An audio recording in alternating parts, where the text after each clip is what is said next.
Et salut les Kinder! J'espère que vous avez pu shooter ces derniers temps malgré la météo pourrie qu'on se tape.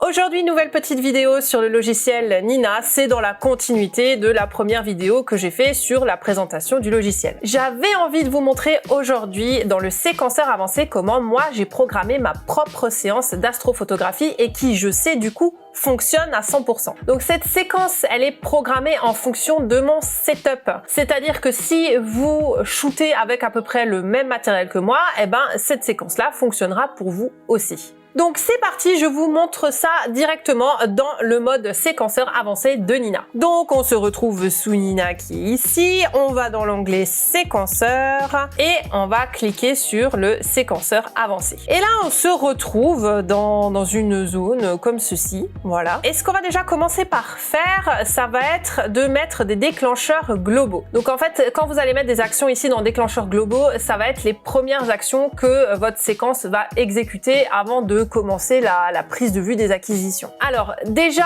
je lui dis toujours d'attendre l'heure. Et alors qu'est-ce que ça signifie d'attendre l'heure? C'est-à-dire qu'on va dire à Nina, tu ne commences rien avant qu'il fasse vraiment nuit. Donc pour ça, vous allez ici, instruction, vous pouvez faire dans le recherche d'ailleurs, vous pouvez marquer, normalement vous allez le trouver, voilà, attendre l'heure qui est ici.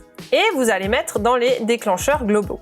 Voilà. Donc là, qu'est-ce qui va se passer dans attendre l'heure? Vous allez pouvoir dire à Nina, bah voilà, tu attends le coucher de soleil, tu attends le crépuscule nautique, tu attends le crépuscule astronomique, ainsi de suite, ainsi de suite. Nous, ce qu'on veut, c'est minimum le crépuscule nautique. Voilà, ça c'est la moindre des choses. Donc on te dit que c'est 20h04. Maintenant, crépuscule astronomique, c'est combien? 20h40. Ouais, non mais crépuscule nautique, c'est très bien. Et donc, qu'est-ce qui va se passer? Nina va commencer la séquence une fois que le crépuscule nautique arrive. C'est-à-dire que là, actuellement, donc je suis en train de tourner cette vidéo le 8 octobre. Pour le 8 octobre, le crépuscule nautique, ça va être 20h04. Une fois qu'il a attendu l'heure, qu'est-ce qu'on va lui dire de faire? Eh ben moi, j'ai une caméra refroidie. Donc, je vais lui dire, eh ben commence déjà par refroidir ma caméra. Donc, dans les instructions, vous allez pouvoir rechercher refroidir. Voilà, refroidir la caméra. Et ça, vous le mettez en dessous. Je veux que tu me la refroidisses à -10 et que tu me fasses ça en 10 minutes, d'accord? Il faut pas qu'il refroidisse le capteur de la caméra trop vite. Donc généralement 10 minutes, c'est plutôt pas mal. Voilà, ça suffit largement pour refroidir la caméra en toute sécurité. Une fois qu'on a refroidi la caméra, qu'est-ce qu'on va faire? Eh ben, on va tout simplement lui dire de déparquer le télescope parce que pour l'instant, votre monture, elle est parquée. Tant qu'elle est parquée, il se passera rien. Si vous lui dites, si vous lui donnez des actions alors que vous n'avez pas donné l'action de déparquer le télescope, il va rien se passer et Nina sera en erreur. Donc vous allez rechercher dans les instructions déparquer le télescope, hop, et vous le mettez juste en dessous, d'accord? Une fois que le télescope est déparqué, on va lui dire de régler la vitesse de suivi sur sidéral. Normalement, Nina est censée le faire automatiquement, mais dans le doute, au moins vous êtes sûr, vous avez l'action qui dit suivi sidéral, au moins vous êtes sûr et certain qu'il sera sur sidéral. Donc là, vous allez chercher dans la barre d'instructions définir le suivi, voilà, vous le mettez en dessous et là vous choisissez, bah voilà, sidéral, il est d'office dessus. Là, c'est le début de votre séquence pour le temps de mettre en place votre setup. À savoir que moi, je n'ai pas de roue à filtre, je n'ai pas d'autofocuseur, je n'ai pas de rotateur. Donc du coup, voilà, si vous avez ces appareils-là, vous allez devoir peut-être faire des actions en plus. Là, je vous montre une séquence pour les gens qui sont à peu près pareils que moi niveau matériel. Même si vous avez du matos différent, ça peut vous être utile, comme ça vous voyez un petit peu comment ça fonctionne le séquenceur avancé, comment ça fonctionne les instructions, etc. etc. Une fois que ça c'est fait, il nous faudrait peut-être une cible à shooter. Ça serait plutôt pas mal, hein. On va aller dans pas dans l'assistant de cadrage, mais on va aller dans l'atlas du ciel. On va choisir un objet. Qu'est-ce qu'on pourrait choisir qu'il y a en ce moment de plutôt pas mal? Ah bah tiens, on va faire la nébuleuse du Pélican. C'est celle que j'ai fait là il y a pas longtemps. Alors, hop. Donc, nébuleuse du Pélican, c'est IC 5070. Du coup, vous cliquez sur Entrée et là, il vous trouve effectivement bien la bonne nébuleuse, hein. Et là, vous allez faire Définir pour l'assistant de cadrage. Il me l'a trouvé. Attendez, je vais réduire un petit peu le champ là. Je vais mettre à 5 degrés histoire qu'on voie un peu mieux. Voilà, on la voit un peu mieux. Alors ici, quand vous serez en situation réelle. Vous allez cliquer ici déterminer la rotation de votre capteur. Donc qu'est-ce qui va se passer quand vous allez cliquer sur déterminer la rotation de votre caméra? En fait, Nina va tout simplement prendre une image, il va faire une astrométrie et en fonction de ce qui sort, il va pouvoir vous dire la rotation de votre caméra, comment elle est. Moi, d'office, je le connais par cœur, la mienne elle est à 270 degrés. Donc je le renseigne là-dedans, voilà, il m'a tourné la caméra et pour faire un cadrage sympa, on peut se mettre comme ça, ouais, c'est plutôt bien. Hop. Donc voilà, une fois que vous avez choisi à peu près votre cadrage, où est-ce que vous voulez vous placer, moi je vais me le mettre un petit peu titre. Je vais le mettre un petit peu comme ça. Voilà, c'est plutôt bien. Et une fois que ça c'est fait, et ben vous allez faire ajouter cible à la séquence, d'accord? Cadrage.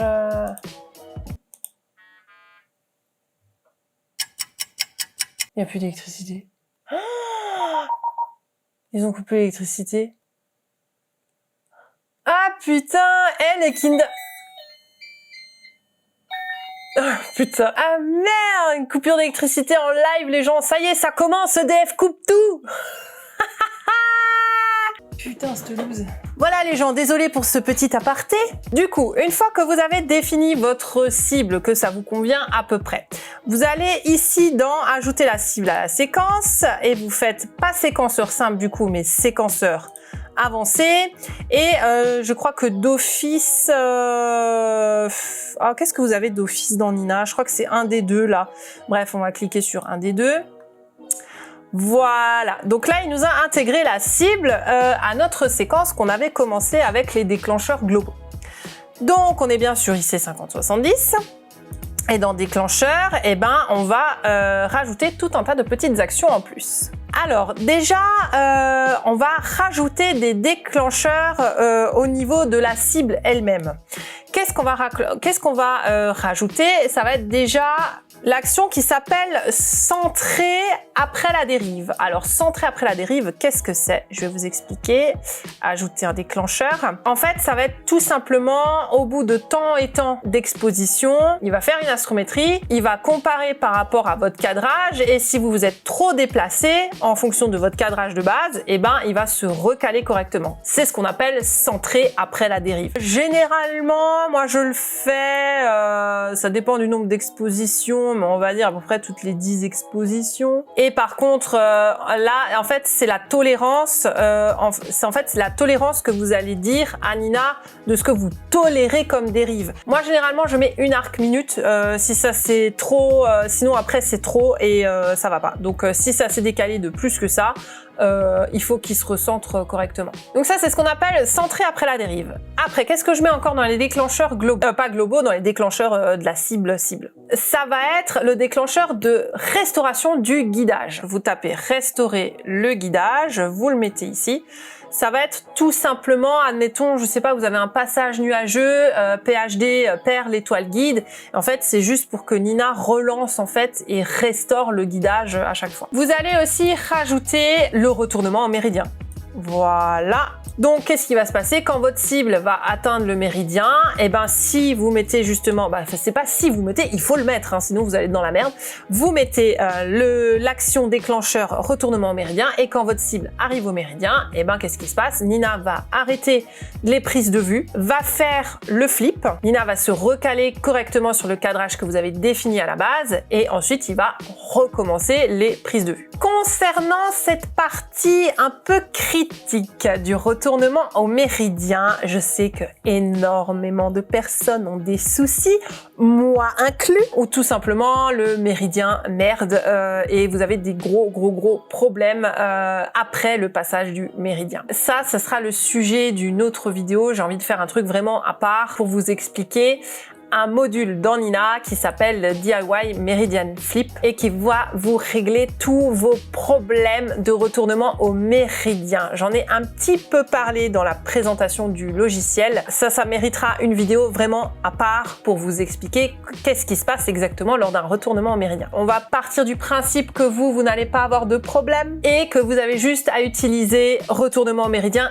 classique de Nina. Donc de toute façon, celui-là, voilà, va falloir le mettre. Vous pouvez pas vous permettre de faire une séquence et de pas mettre le retournement en méridien dedans. Une fois que ça c'est fait, on va passer ici dans l'onglet instructions, lui dire bah voilà, qu'est-ce qui va se passer durant toute la séquence de la cible IC5070, qu'est-ce qu'on veut exactement que Nina fasse? Bah déjà, on va lui dire de se déplacer directement au niveau de la cible qu'on a choisie. Hein. C'est le minimum à faire, c'est le premier pas à faire, c'est de se déplacer là où est-ce qu'on veut qu'elle se déplace. Pour ça, vous allez chercher ici dans les instructions déplacer. C'est où déplacer? Ah, c'est normal, c'est pas déplacer, c'est déplace. Voilà, donc déplace vers ADDEC. Hop, voilà. Donc ça va dans les instructions.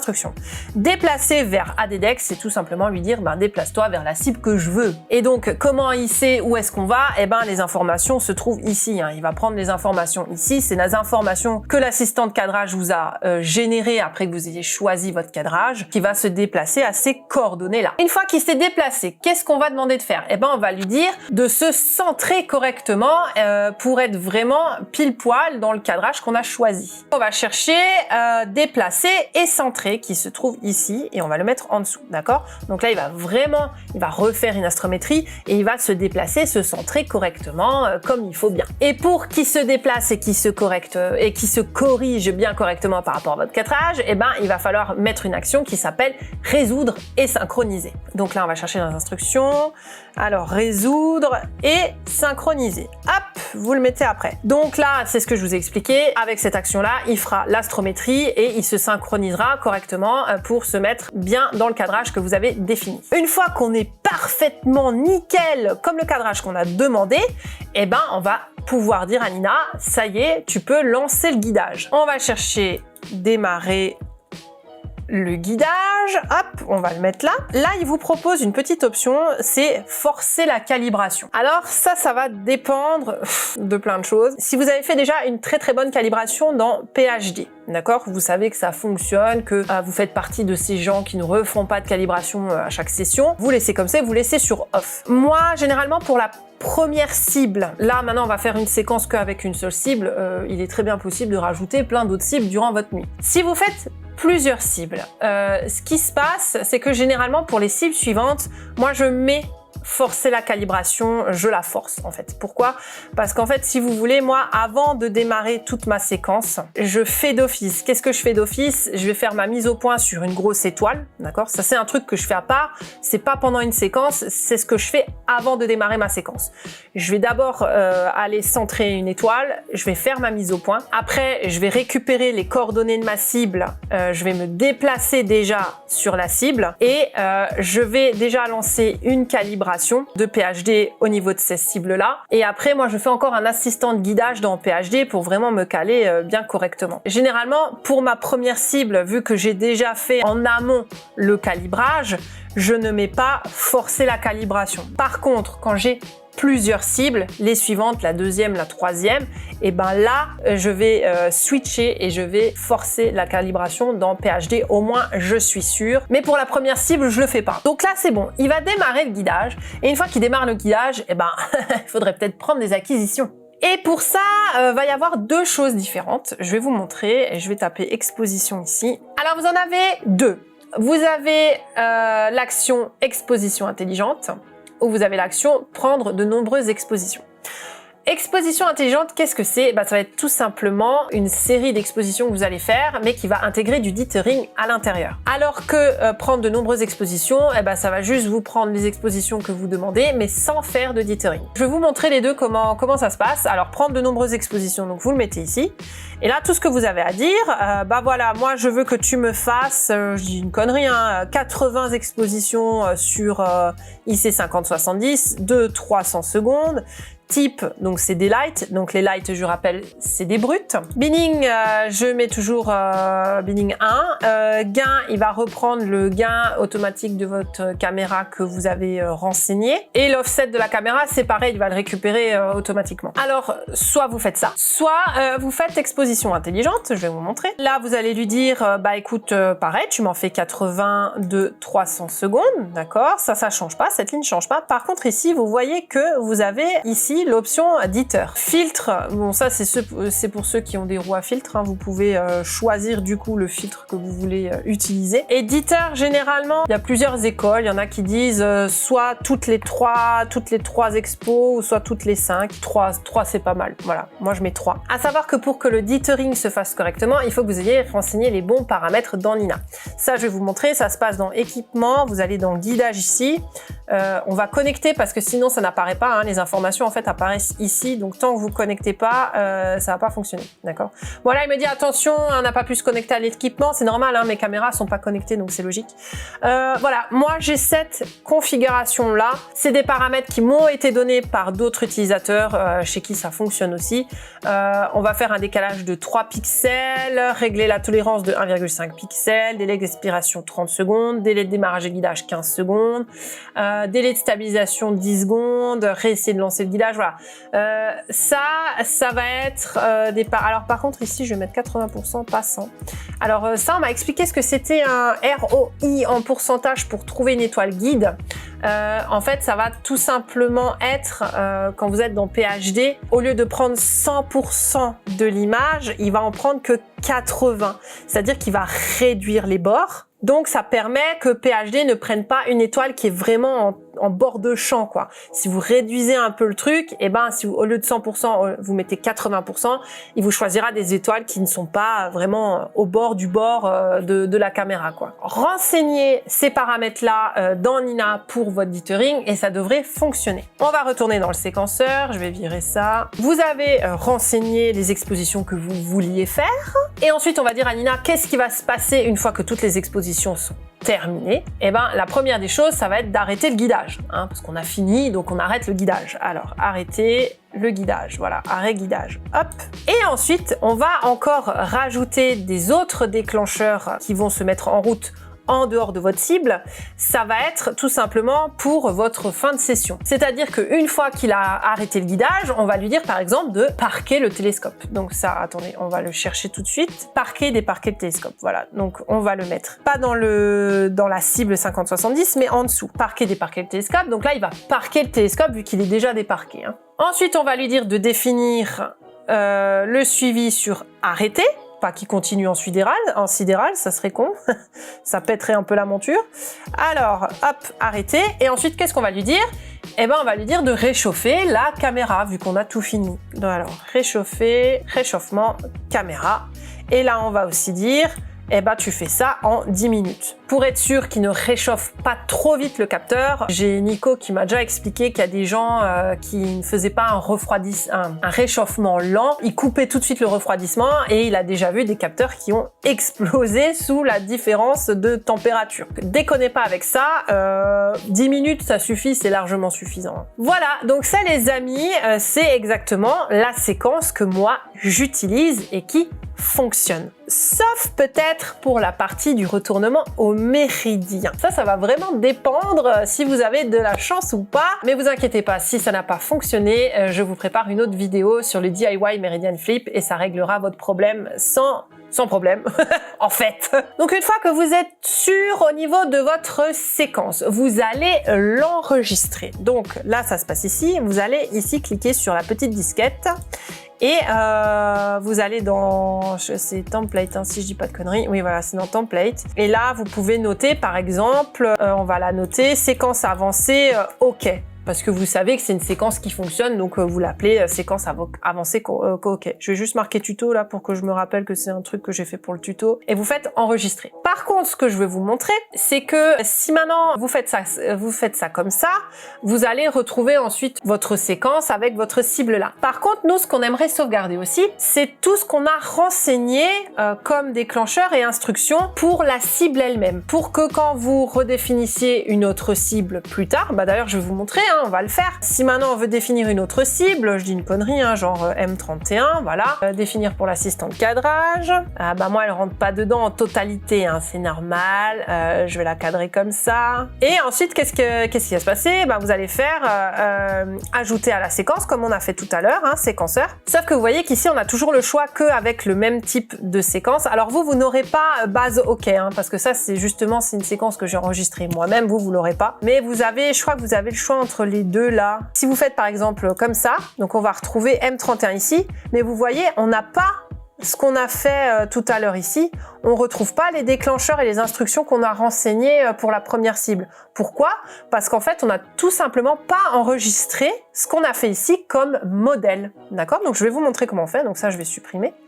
Donc, vous allez là-haut sur votre cible IC5070 et vous allez lui dire à Nina que je veux enregistrer le jeu d'instructions et tout son contenu comme un modèle pour pouvoir le réutiliser pour d'autres cibles ensuite. Donc vous allez cliquer là-dessus et là il vous l'a enregistré, mais il vous l'a enregistré sous modèle de séquence IC5070. Donc ça c'est un peu con. Attendez, on va le renommer, on va pas marquer IC5070, mais on va mettre, vous pouvez vous marquer comme moi ce que je me suis écrit, base OK. Vous savez que ça c'est une séquence pour une cible qui fonctionne. Vous faites enregistrer et il vous l'a enregistré. Du coup je vais vous montrer, on va refaire le truc. Alors attendez, oui, non j'ai un souci, en fait j'ai renommé exactement, donc forcément ça m'écrase l'autre. On va mettre 2, base OK 2. Je vais faire enregistrer, voilà, base OK 2. Donc là, il est bien dedans. Et quand je retourne sur M31, si je fais ajouter cible à la séquence, elle apparaît là. Vous cliquez dessus et là, tac, il l'a intégré dans notre séquence. Si je descends, on voit bien ici M31 et il a repris tous les éléments qu'on avait fait juste avant avec la cible IC5070. Voilà, donc là vous êtes sûr qu'avec ce type de séquence, vous devriez vous en sortir sans problème. Voilà, vous pouvez aller vous coucher le soir à l'heure que vous voulez, vous réveillez le matin juste pour ranger le matos et Nina aura travaillé toute la nuit tout seul. Chose importante que j'ai oublié de dire bien sûr, pour lancer votre séquence, il suffit tout simplement de cliquer sur le bouton lecture ici. Alors là, vu qu'on n'est pas en mise en situation réelle, je vais vous expliquer un peu comment ça va se passer. En gros, il va faire étape par étape et à chaque fois qu'il a fini une action, ici, il vous mettra une petite coche comme quoi ça a été réalisé, d'accord? Et il va passer à chaque fois à l'action suivante, ainsi de suite. Et donc, de ce que j'expliquais tout à l'heure par rapport à la calibration dans PHD, vu que là, maintenant, on a 2 cibles, du coup, qu'est-ce qui se passe? Ici, dans calibration, je mets on. Comme ça, je sais que on va se déplacer, on va être dans un autre coin de ciel, donc voilà, hop, il va relancer une calibration automatiquement avant de démarrer les acquisitions. Comme ça, voilà, il se sera recalé correctement PHD. Donc voilà, vous avez vu comment créer une séquence, vous avez vu comment créer un modèle de séquence pour votre cible. Et ce qui est bien du coup, c'est que vous enregistrez votre séquence, comme ce que je vous ai montré tout à l'heure. Là, on va la réenregistrer vu que j'ai mis M31. Et si vous fermez ici, si vous fermez Nina, attendez, je vais le faire. Hop, tac, je vais relancer Nina. Eh bien, admettons, les nuits prochaines, vous voulez faire exactement la même séquence que vous avez déjà fait parce que vous voulez rajouter des acquisitions dessus.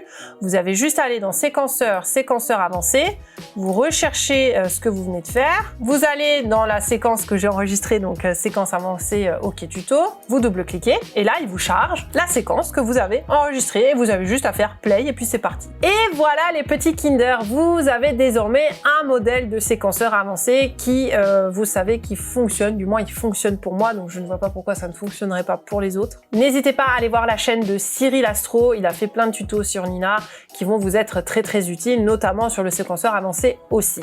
Si cette vidéo vous a plu, n'hésitez pas à lâcher un petit pouce bleu, ça fait toujours plaisir et ça fait du bien pour le référencement. Et n'hésitez pas à laisser un commentaire pour me dire si vous avez testé ma séquence, si ça a fonctionné pour vous. Si ça n'a pas fonctionné, dites-moi en commentaire les problèmes que vous avez rencontrés et on va essayer de les résoudre tous ensemble. Si vous n'êtes pas encore abonné à la chaîne, n'hésitez pas à le faire. C'est gratuit, ça coûte rien et moi ça m'encourage énormément. La prochaine vidéo, ça sera sur le DIY Meridian Flip. Ça servira à tous ceux pour qui ça n'a pas fonctionné, le retournement méridien classique de Nina. Vous allez voir, ce truc-là, ça va vous changer la vie et ça va vous solutionner tous vos problèmes. Je vous dis à très bientôt. Portez-vous bien les Kinder. Gros schmutz!